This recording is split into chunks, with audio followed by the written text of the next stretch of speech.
what you'll see with Adam when he's heel striking is he has to lean his weight backwards a lot. And his rear sticks out, and he's having to reach out in front of him. That's not a natural thing for Adam to do because Adam's worked a lot on changing his stride. So basically we'll go from this, Adam's weight's back, he's reaching out. Now Adam, all I want you to do is go back to your normal stride, is to kind of pull your rear in, get tall with your core. And basically what you'll see is that the first thing that changes is his posture. His posture gets more upright, he has more of a forward lean, so now his momentum is going forward instead of up and down, and he's not reaching out in front of us. This helps him land on that nice middle part of his foot, which gives him a lot of shock absorption and helps him to push off much more efficiently. One thing you'll notice about Adam now is he has very good arm movement. It's not too much swing going on, but he has good elbow movement, pushing backwards. His posture is straight, slightly leaned forward.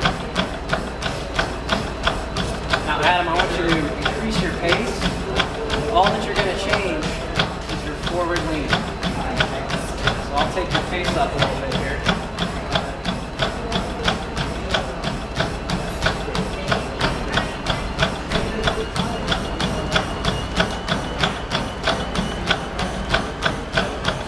So now to go faster, what Adam's doing is he's leaning forward a little more.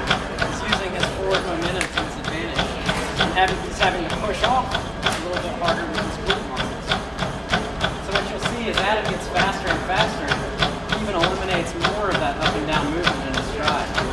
Now this is pretty close to Adam's mile speed, so this is really his most efficient form. He can hold that for between 5 to 6 minutes. But he still has very nice quick turnover, just like he did when he was running slow. And all his energy is going forward. You watch him, his up and down movement, he bounces up and down very little. And this is what you want with good running. It keeps all your power going forward.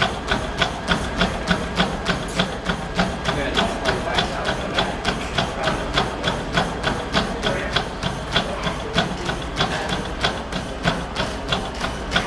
Now if we look at Adam from behind, what we'll see is everything's very straight with him. So there's not a lot of, one very inefficient thing to do is to move side to side and rotate your core. So our core, starting from our shoulders down to our hips, to be very solid and strong so that your legs can pivot off of that strong core. Adam, if you watch it from the front or behind, everything points straight ahead. He's not twisting his hips like that. He points straight ahead. What that does is allows his legs to have a lot of force. Using leverage and pivot off of his core. So now he has a lot of power pushing backwards.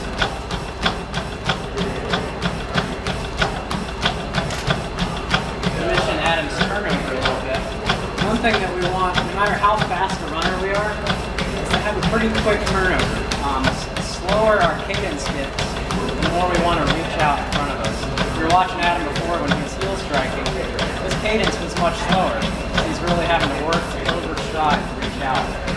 Now, no matter how fast Adam goes, his cadence is going to be between 90 and 100 turnovers per leg per minute. And that keeps him in a nice efficient zone where he's not reaching too far out in front. And he's really getting a lot of propulsion pushing behind him. And that's probably the biggest thing that's going to contribute to being a more efficient runner, is to getting all your energy going forward, horizontally, rather than up and down. And landing on your midfoot, not heel striking, is a big part of that. If we land right on our midfoot underneath our center of gravity, it keeps all that propulsion going along that straight line. If you watch, Adam's very good at it. You watch all the way up to the best runners in the world. That's the biggest thing they have in common, is how much distance they cover going forward as opposed to up and down. The faster the runner is, the more distance they're going to cover in each stride, because they're reaching much farther forward rather than bouncing up and